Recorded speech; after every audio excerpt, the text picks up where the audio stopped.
우리는 복음으로 구원받았습니다. 죄 사함을 받고 영혼이 구원받는 것이 복음인데 신앙생활도 복음이어야 합니다. 많은 사람들이 복음으로 구원은 받았지만 생활은 율법으로 합니다.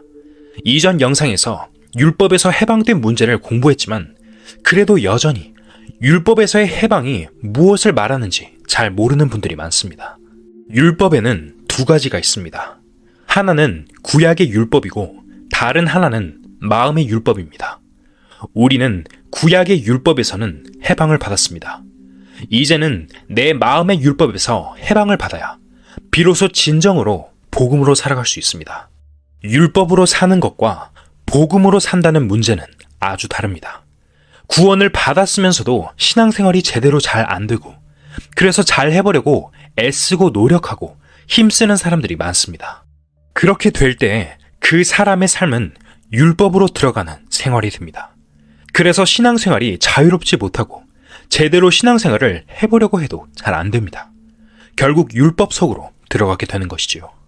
그러다가 나중에 마음이 율법에서 다시 한번 풀려버리면 그때부터 복음적인 생활을 할 수 있게 됩니다.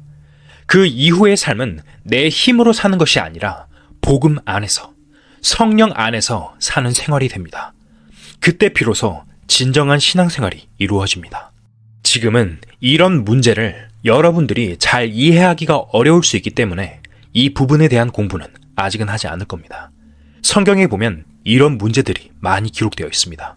히브리서 5장 11절부터 읽어보겠습니다.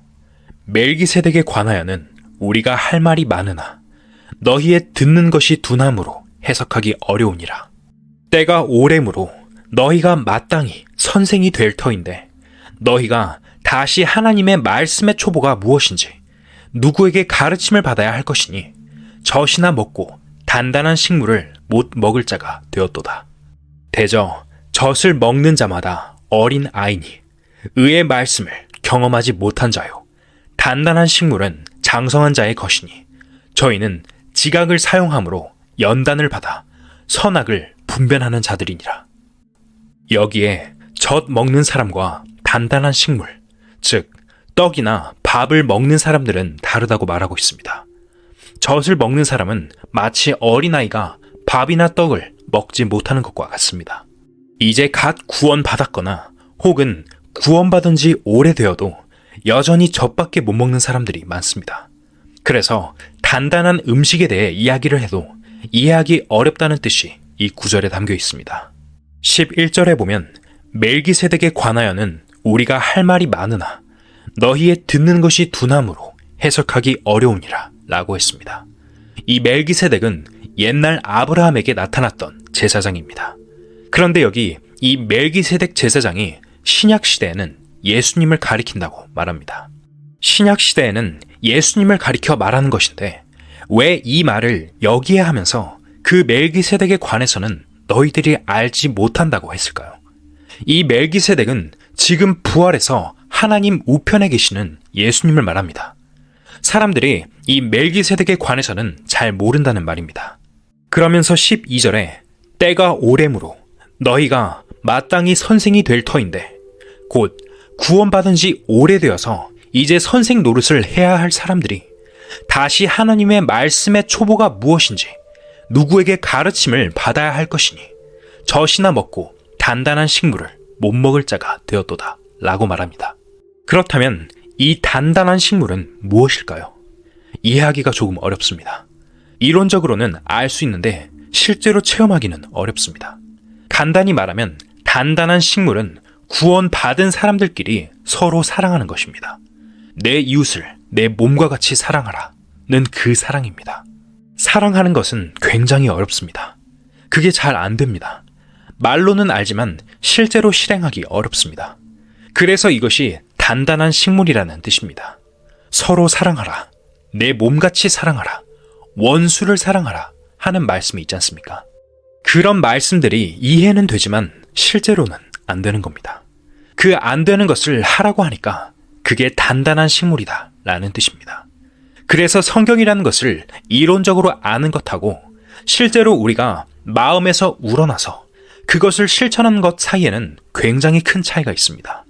여러분은 복음으로 구원받았는데 어떻게 하면 앞으로도 복음으로 살아갈 수 있겠습니까? 구원을 복음으로 받았지만 생활도 복음으로 해나갈 수 있어야 됩니다. 그게 당장에는 잘 안 됩니다. 복음을 통해서 구원받고 그 다음 생활도 복음으로 살아가야 되는데 대부분 구원을 받은 지가 오래되어도 복음으로 살아가는 것이 뭔지 잘 모르는 사람들이 많습니다. 또 이론적으로 안다고 해도 그렇게 못 사는 사람들이 많습니다. 그래서 우리에게 신앙생활이 필요한 것입니다. 이제 갓 구원받은 분들의 신앙생활은 아직 젖을 먹는 단계입니다. 성경의 가장 기초적인 초보를 배워야 할 시기입니다. 이렇게 말씀드리면 여러분들은 너무 시시하고 다 아는 문제라고 생각할지 모르지만 안다는 것과 삶 속에서 잘 소화한다는 것은 다릅니다. 성경의 진리를 아는 것과 실제로 내가 깨달아서 실천하는 것은 완전히 다른 겁니다. 기독교의 폐단은 성경을 실제로 마음에 깨달은 바가 없고 지식적으로만 알고 실천도 못하면서 말로만 사랑을 외치는 데 있습니다. 또 복음만 해도 그렇습니다. 여러분들 중에는 아마 교회에 다니다가 이번에 구원받은 사람들이 계실 텐데 교회 다니는 사람 중에 예수님이 십자가에 돌아가셨다는 것을 모르는 사람이 어디 있겠습니까? 그것은 이론적인 복음입니다. 이전에는 그 이론적인 복음을 듣고 다 알고 있었지만 구원이 내 영혼 안에 오지는 않았지 않습니까? 그래서 복음을 내가 체험할 때 비로소 그 복음이 내 것이 되고 그 복음을 통해 생명을 얻는 것입니다. 그런 것과 마찬가지로 신앙생활, 즉 살아가는 것도 복음으로 해야 합니다. 그것은 내 욕심으로 해보려고 하지 않고 주님께서 하게 하시는 생활입니다. 내가 하지 않고 성령으로 하는 것, 그것이 복음의 생활인 것입니다.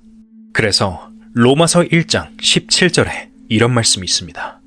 복음에는 하나님의 의가 나타나서 믿음으로 믿음에 이르게 하나니 기록된 바 오직 의인은 믿음으로 말미암아 살리라 함과 같으니라.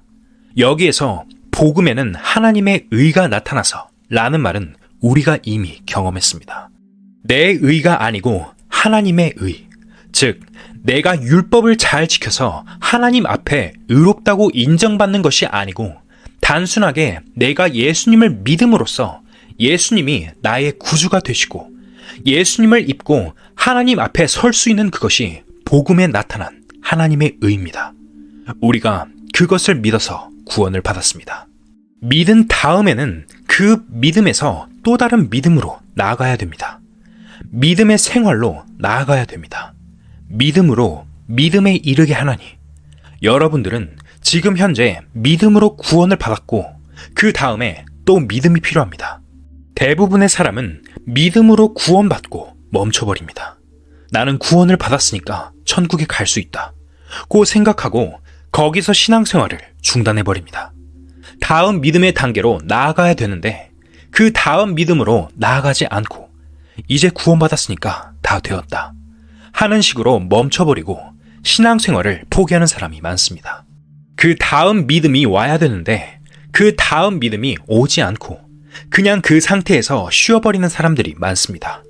믿음에서 출발해서 또 그 다음의 믿음으로 가야 되는데 그 다음 믿음으로 가지 않고 중단해버리는 사람들이 너무 많습니다. 구원받은 사람 중 90%가 그렇게 멈춥니다. 실제로 믿음의 삶을 이어가는 사람은 10% 정도에 불과합니다. 지금까지의 통계를 보면 10분의 9는 믿음의 생활을 끝내버리고 나머지 10분의 1 정도만 믿음의 생활이 무엇인지 알아가면서 계속 믿음의 생활을 이어갑니다.